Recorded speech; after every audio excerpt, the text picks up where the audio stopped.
முதலாவது கேள்வி என்னென்னு சொன்னால், நாங்கள் துல்ஹஜ் மாதத்தில் இருக்கிறோம். இந்த துல்ஹஜ் மாதத்தில் மிக முக்கியமான ஒரு கடமை தான் குர்பானியுடைய கடமை. இந்த குர்பானி விஷயத்தில் குர்பானி என்பது கட்டாய கடமையா அல்லது அது ஒரு சுன்னத்தா என்ற ஒரு கேள்வி எழுந்திருக்கிறது. பலரும் என்ன நினைக்கிறாங்கன்னு சொன்னால், இந்த குர்பானி என்பது ஒரு சுன்னத்தில் இருக்கக்கூடிய ஒரு விஷயம், கட்டாயமாக நாங்கள் செய்யக்கூடிய ஒரு விஷயம் இல்லை. அல்லது ஒரு சிலர் என்ன நினச்சிருக்கிறாங்கன்னு சொன்னால், குர்பான் என்பது கட்டாயமாக நாங்கள் நிறைவேற்ற வேண்டிய ஒரு விஷயம், இது சுன்னத்தான ஒரு நிலையில் இல்லை, கடமையாக்கப்பட்ட நிலையில் இருக்குது என்று இரண்டு விதமான கருத்து வேறுபாடுகள் நிலவுவதை நாங்கள் பார்க்கிறோம். குர்பானி என்பது கட்டாயம் நிறைவேற்ற வேண்டும் என்ற கருத்திலும் ஒரு சிலர் இருக்கிறார்கள். இல்லை அது சுன்னத்தான் உண்டு, ஆனால் வலியுறுத்தப்பட்ட சுன்னத்து, சுன்னத் முஅக்கதா என்று சொல்லக்கூடிய கருத்திலும் ஒரு சிலர் இருக்கிறார்கள். அப்போ இந்த ரெண்டில் எது சரி? குர்பானி என்பது கட்டாய கடமையா அல்லது சுன்னத்தான முஅக்கதாவான நிலையில் உள்ள ஒரு விஷயமா என்றதை நாங்கள் தெரிஞ்சு கொள்ளணும். சில அறிஞர்கள் இந்த குர்பானியை கட்டாய கடமை என்று கூறியிருக்கிறார்கள். அப்படி கட்டாய கடமை என்று சொன்ன அறிஞர்களில் இமாம் அபு ஹனீஃபா ரஹ்மத்துல்லாஹி அலைஹி அவர்கள், அதே போன்று ஷேகுல் இஸ்லாம் இப்னு தைமியா ரஹ்மத்துல்லாஹி அலைஹி அவர்கள் போன்றவர்கள் இந்த கருத்தில் இருக்கிறாங்க. இந்த குர்பானி என்பது கட்டாயம் இல்லை, அது வலியுறுத்தப்பட்ட சுன்னத்து தான் என்று சொல்லக்கூடிய கருத்தில் இமாம் ஷாஃபி ரஹ்மத்துல்லாஹி அலைஹி அவர்கள், இமாம் மாலிக் ரஹ்மத்துல்லாஹி அலைஹி அவர்கள், அஹ்மத் இப்னு ஹம்பல் ரஹ்மத்துல்லாஹி அலைஹி அவர்கள் போன்ற அறிஞர்கள் இது சுன்னத்து முஅக்கதா என்று சொல்லக்கூடிய கருத்தில் இருக்கிறார்கள். இப்படி அறிஞர்கள் ரெண்டு விதமாக இந்த குர்பான் சம்பந்தமாக கருத்து தெரிவிச்சிருக்கிறாங்க. மார்க்க அடிப்படையில் இது கட்டாய கடமையா அல்லது வலியுறுத்தப்பட்ட சுன்னத்தா என்பதை நாங்கள் அறிந்து கொள்ள வேண்டும். இதை நவீன கால அறிஞர்கள் கூட ஒரு சிலர் இந்த குர்பானி என்பது சுன்னத் முஅக்கதா என்ற கருத்தில் தான் சொல்லியிருக்கிறாங்க. முஹம்மது இப்னு உத்தைமீன் போன்ற அறிஞர்கள் ஃபத்தாவா இப்னு உத்தைமீனில் இது முஅக்கதாவான வலியுறுத்தப்பட்ட சுன்னத்து தான் என்ற கருத்தில் சொல்லியிருக்கிறாங்க. அதனால் இந்த சர்ச்சை இன்னும் நீடிக்குது, இது சுன்னத்தா கடமையா என்ற சர்ச்சை நீடிக்குது. பொதுவாக குர்ஆன் ஹதீஸிலிருந்து நாங்கள் ஆய்வு செய்து பார்க்கிற நேரத்தில் இந்த குர்பானி என்பது கட்டாய கடமையான நிலையில் இருக்கக்கூடிய ஒன்றாகத்தான் குர்ஆன் சுன்னாலிருந்து நாங்கள் ஆய்வு செய்கின்ற நேரத்தில் நமக்கு தெரிகிறது. அல்லாஹ் தஆலா திருக்குர்ஆனில் 108வது அத்தியாயத்தில் 2வது வசனத்தில் சொல்கிறான், ஃபஸல்லி லிரப்பிக வன்ஹர், உமது இறைவனுக்காக தொழுகையை நிலைநாட்டு, குர்பானியையும் கொடுத்து விடு என்று அல்லாஹ்வின் தூதர் ஸல்லல்லாஹு அலைஹி வஸல்லம் அவர்களுக்கு அல்லாஹ் தஆலா கட்டளை இடுகிறார். அப்போ அல்லாஹ் தஆலா இந்த குர்ஆன் வசனத்தில் ரெண்டு விஷயத்தை கட்டளை இடுறான். முதலாவது தொழுகையை நிலைநாட்ட சொல்லி கட்டளை இடுறான், ரெண்டாவது குர்பானியை கொடுக்க சொல்லி கட்டளை இடுறான். அப்போ கட்டளைகள் என்று வருகின்ற நேரத்தில் தொழுகை எப்படி கட்டாய கடமையோ அதோடு சேர்த்து இந்த குர்பானியையும் குறிப்பிட்டு இருக்கிறத, குர்பானியும் கட்டாய கடமையில சேரக்கூடிய ஒன்றென்றது நமக்கு இந்த வசனத்தை மாத்திரம் வைத்து பார்க்கும் போதும் தெரிகிறது. ஆனால் இதுக்கு மாற்றமாக நபிகள் நாயகம் ஸல்லல்லாஹு அலைஹி வஸல்லம் அவர்கள் இது சுன்னத்தான நிலையில உண்டு என்ற மாதிரி சொல்லி இருந்தாங்கன்னு சொன்னால் அதுக்கு இது சுன்னத்து தான், கட்டாயம் இல்லை, வலியுறுத்தப்பட்ட சுன்னத்து தான், சுன்னத் முஅக்கதா என்று கூட சொல்லிட்டு போகலாம். ஆனால் ஹதீஸுகளில் ஆய்வு செய்து பார்க்கிற நேரத்தில் நபிகள் நாயகம் ஸல்லல்லாஹு அலைஹி வஸல்லம் அவர்கள் எந்த அளவுக்கு இந்த குர்பானியை வலியுறுத்தி இருக்கிறாங்க, எந்த அளவுக்கு இதை கடமையாக்கி இருக்கிறாங்க என்று பார்த்தால், பொதுவாக குர்பானிக்கென்று ஒரு நேரம் இருக்குது.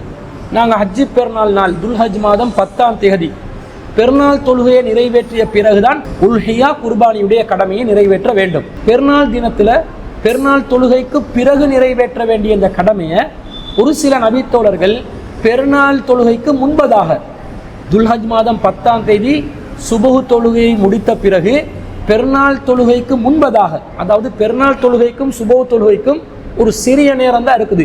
சூரியன் உதிப்பதற்கு முன்பதாக நாங்கள் அந்த சுபஹுடைய தொழுகையை தொழுந்து கொள்வோம். சூரியன் உதித்த பிறகு அந்த நாளில் முதலாவதாக நாங்கள் செய்கிற காரியம் தொழுகை தான் என்று நபி ஸல்லல்லாஹு அலைஹி வஸல்லம் சொல்கிறாங்க. பெருநாள் தொழுகையை தான் அந்த நாளில் நாங்கள் முதலாவது காரியமாக செய்வோம் என்றால, அப்போ சூரியன் உதித்ததிலிருந்து ஆரம்பமாக செய்ய வேண்டிய காரியத்தில் பெருநாள் தொழுகை வருது. இப்போ சுபஹுக்கும் சூரியன் உதித்த பிறகும் பெருநாள் தொழுகை நிறைவேற்றுவதற்கும் ஒரு குறிப்பிட்ட 2 மணித்தியாலங்கள் வித்தியாசத்துக்குள்ள குர்பானுடைய அந்த காரியத்தை நிறைவேற்ற அந்த வேலையை சஹாபாக்கள் செஞ்சிடறாங்க. ஒரு சில பேர் தொழுகைக்கு முன்பதாகவே 2 மணித்தியாலத்துக்குள்ளே செஞ்சிடறாங்க. அந்த நேரத்தில் ரசூல் ஸல்லல்லாஹு அலைஹி வஸல்லம் இன்னும் அவங்களுக்கு கட்டளை இடுறாங்கன்னு சொன்னால், அனஸ் ரலியல்லாஹு அன்ஹு அவர்கள் அறிவிக்கக்கூடிய செய்தி புகாரியில் 954வது செய்தியாக வருது. மன் தபஹ கப்ல ஸலாத்தி ஃபல்யுஇத் என்றாங்க. யார் ஒருவர் தொழுகைக்கு முன்பதாக அறுத்து பலியிட்டார்களோ அவர்கள் மீண்டும் அதை நிறைவேற்றட்டும் என்று சொல்கிறாங்க. அப்போ இது ரசூல் ஸல்லல்லாஹு அலைஹி வஸல்லம் ஒரு சுன்னத்தான நிலையில் சொன்னாங்களா, கட்டாய கடமையான நிலையில் சொன்னாங்களான்றதை தெரிஞ்சு கொள்ற அளவுக்கு இந்த ஹதீஸ்ட வாசகம் நமக்கு விளக்கம் சொல்லுது. என்ன சொல்லுது? தொழுகைக்கு பிறகு அறுக்க வேண்டியதை தொழுகைக்கு முன்பதாக சஹாபாக்கள் அறுக்கிறாங்க. ரசூலுல்லாஹ் என்ன சொல்றாங்க? தொழுகைக்கு முன்பதாக யாராவது அறுத்து இருந்தா மீண்டும் அதை நிறைவேற்றட்டும். கொஞ்சம் நேரம் தான் வித்தியாசப்படுது. சுன்னத்தான நிலையில் இருந்தால் பரவாயில்ல, இனிமேல் நீங்க இப்படி பண்ணுங்க, இனிமேல் இப்படி இந்த மாதிரி செஞ்சதை நீங்க தவிர்த்துக்கோங்க, இந்த குர்பானி நிறைவேறும் என்ற மாதிரி கூட ரசூலுல்லாஹ் சொல்லியிருக்கலாம். குர்பானிய தொழுகைக்கு பிறகு செய்ய வேண்டியதை முன்பு செஞ்ச காரணத்தினால மீண்டும் நிறைவேற்றுங்க என்று ரசூல் ஸல்லல்லாஹு அலைஹி வஸல்லம் சொல்றாங்கண்டா இது எந்த அளவுக்கு இது கடமையான ஒரு விஷயமா இருக்குது. உரிய நேரத்தில் செய்யணும் என்றது ரசூல் ஸல்லல்லாஹு அலைஹி வஸல்லம் வலியுறுத்தி இருக்கிறாங்கன்றதை நாங்கள் விளங்கிக் கொள்றோம். இதே போன்ற கருத்தில் உள்ள செய்தி புகாரில 5500வது செய்தியா வருது. ரசூல் ஸல்லல்லாஹு அலைஹி வஸல்லம் சொல்றாங்க, மன் தபஹ கப்ல ஸலாத்தி, யார் ஒருத்தர் தொழுகைக்கு முன்பதாக அறுத்து பலியிட்டாரோ அவர் அந்த இடத்திற்கு பகரமாக இன்னொரு குர்பானியை நிறைவேற்றட்டும். ஃபல்யத்பஹ் மகானஹ உஹ்ரா, அவர் அந்த இடத்திற்கு பதிலாக இன்னொரு குர்பானியை நிறைவேற்றட்டும். வமன் கான லம் யத்பஹ் அத்தா ஸல்லைனா, யார் ஒருத்தர் தொழுகும் வரைக்கும் அறுத்திருக்கவில்லையோ ஃபல்யத்பஹ் அலா இஸ்மில்லாஹ், அவர் அல்லாஹ்வுடைய பெயரை கொண்டு அறுப்பதை ஆரம்பிக்கட்டும் என்று நபிகள் நாயகம் ஸல்லல்லாஹு அலைஹி வஸல்லம் அவர்கள் சொல்லி இருக்கிறத நாங்கள் பார்க்குறோம். அப்போ தொழுகைக்கு முன்பதான் நீங்கள் அறுத்தா அது உல்ஹியா குர்பானியில சேராது, சாதாரண ஒரு சதக்காவில் தான் சேரும். தொழுகைக்கு பிறகு நீங்கள் அறுத்தால்தான் உல்ஹியாவில சேரும் என்று சொன்னால் இது எந்த அளவுக்கு மீண்டும் அதை நிறைவேற்ற வேண்டும் என்ற அளவுக்கு கட்டாயப்படுத்தப்பட்டிருக்கிறது என்பதை நாங்கள் பார்க்க வேண்டும். இந்த நான் சொன்ன செய்தி சஹீஹுல் புகாரில 5500வது செய்தி. இதை ஜுண்டப் இப்னு சுஃபியான் என்று சொல்லக்கூடிய நபி தோழர் அறிவிப்பதை நாங்கள் பார்க்கிறோம். அப்போ இது நபி ஸல்லல்லாஹு அலைஹி வஸல்லம் கட்டாயப்படுத்தி இருக்கிறது நமக்கு இதிலிருந்து விளங்குதா இல்லையா? இன்னொரு அறிவிப்புல ரசூல் ஸல்லல்லாஹு அலைஹி சொல்றாங்க, இன்ன அவ்வலமா நபுதஉ மின் யௌமினா ஹாதா, இந்த நாளில் பெருநாள் தினத்தில் நாம் முதலாவது செய்யும் காரியம் என்னன்னு சொன்னா அந்நுஸல்லிய, தொழுகையை நிறைவேற்றுவதுதான். அப்ப இந்த செய்தியிலிருந்து தான் நாங்க சூரியன் உதித்ததுல முதல் காரியமாக ஆரம்பத்திலேயே பெருநாள் தொழுகையை நிறைவேற்றணும் என்றோம். சில பேர் 9-10 மணிக்கெல்லாம் பெருநாள் தொழுகையை நிறைவேற்றாங்க. சூரியன் உச்சிக்கு வருவதற்கு முன்பதாகத்தான் அதை நிறைவேற்றணும், லுஹாவுடைய நேரத்தில் நிறைவேற்றணும் என்றெல்லாம் சொல்லுவாங்க. அதுக்கு மாற்றமாக இந்த ஹதீஸ் வருது, ஆரம்ப செயலாக நாங்க தொழுகையை தான் செய்யணும். சும்ம நர்ஜி, பிறகு நாங்கள் வீட்டுக்கு திரும்புவோம். ஃபனன்ஹர, பிறகு நாங்கள் குர்பானியை செய்வோம். ஃபமன் ஃபஅல ஃபகத் அஸாப சுன்னத்தனா, யார் இப்படி செய்கிறாங்களோ அவங்க தான் என்னோட வழிமுறையை கடைப்பிடிச்சவங்க. அதுக்கு மாற்றமாக செய்கிறவங்க வழிமுறையை கடைப்பிடிக்கலன்றாங்க.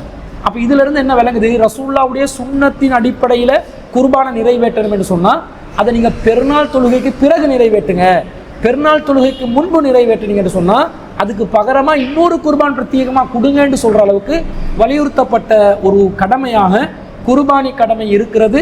இந்த செய்தி புகாரில 951வது செய்தியாக வருது. இது பரா என்பவர் அறிவிக்கக்கூடிய செய்தி. உல்ஹியா கூட்டு குர்பானியாக இருந்தாலும் தனிப்பட்ட முறையில் ஒருவர் கொடுக்கக்கூடிய குர்பானியாக இருந்தாலும் அது கடமை. கடமை என்று சொன்னால் எப்போ கடமை? இஸ்லாத்தில் கடமையான விஷயங்கள் எப்போ கடமையாகும் என்று சொன்னால் அதுக்கு சக்தி இருக்கணும். சக்தி இருந்தால் கடமை, அந்த சக்திக்கேற்ப அவர்கள் நிறைவேற்ற வேண்டும். இப்போ அந்த சக்தியினுடைய அளவுகோல் என்ன என்ற கேள்வியும் வரலாம். இப்போ ஒருத்தர் ஜக்காத்து கடமையாக இருந்தால் அவருக்குரிய நிசாப் என்ற ஒரு அளவு இருக்குது. ஜக்காத்து 5 ஊக்கியாக்கள் வெள்ளி இருந்தால், 200 திர்ஹம்களுக்கான வெள்ளி இருந்தால், அதாவது 720 கிராம் வெள்ளி இருந்தால் ஒருத்தருக்கு ஜக்காத் கடமையாகுது. இந்த மாதிரி ஜக்காத்து கடமையாகிறதுக்கு நிசாப் இருக்குது. அந்த நிசாபை தாண்டினவங்க ஜக்காத்துக்கு தகுதியானவர்கள் என்பதை புரிஞ்சு கொள்ற மாதிரி உல்ஹியாக்கு ஏதாவது அளவுகோல் இருக்குதான்னு கேட்டால் இல்லை. உல்ஹியாக்கு இதுதான் அளவுகோல், அவருடைய வசதியை தீர்மானிப்பதற்கான அளவுகோல் இதுதான் என்பதற்கு எந்த ஒரு நேரடி குர்ஆன் வசனமோ ஹதீஸோ இல்லை. ஒரு சில பேர் என்ன செய்கிறாங்கன்னா ஜக்காத்துக்கு எது நிசாபோ அந்த நிசாபு தான் உல்ஹியாவுக்கான நிசாப் என்றும் சில பேர் சட்டம் சொல்லியிருக்கிறாங்க. அது ஏற்புடையதாக இல்லை. ஏன்னா ரசூல் ஸல்லல்லாஹு அலைஹி வஸல்லம் ஜக்காத் என்பதை பிரத்யேகமாக குறிப்பிட்டு சொன்னதுனால அதை இன்னொரு அமலுக்கு கியாஸ் பண்ணி ஒப்பிட்டு ஒரு அமலை தீர்மானிக்க முடியாது. ஒரு அமலுக்கு என்று பிரத்யேகமாக வந்தோன்னு அந்த அமலை தான் குறிக்கும். அப்போ உல்ஹியாவுக்கு வசதி சொல்லப்பட இல்லைன்றதுனால இந்த வசதியை எப்படி தீர்மானிக்கிறது? கடமையாகுது. கடமைன்னா யார் மீது கடமைன்றதை புரியணும்.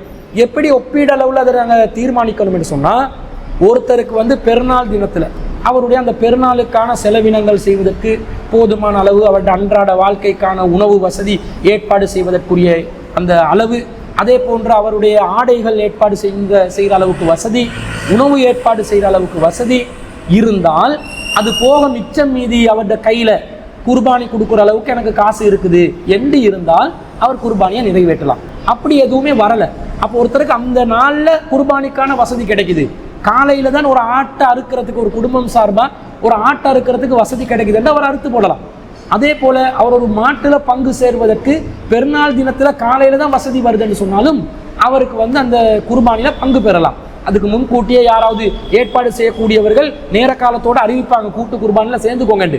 அப்போ இவர் என்ன பண்ணிக்கொள்ளணும் என்றால், அந்த குர்பான் நிறைவேற்றுவதற்கான வசதி பெருநாள் தினத்தில் கிடைத்தாலும் அதுக்கு மிச்சம் மீதி இருக்கக்கூடிய அந்த காசை வச்சு குர்பானியை நிறைவேற்றலாம் என்ற ஒரு நிலை இருந்தாலே ஒருத்தருக்கு குர்பானி கடமையாகுமே தவிர ஜக்காத்துடைய நிசாப் எல்லாம் பார்க்கணும் என்பதற்கு எந்த ஒரு ஆதாரமும் இல்லை.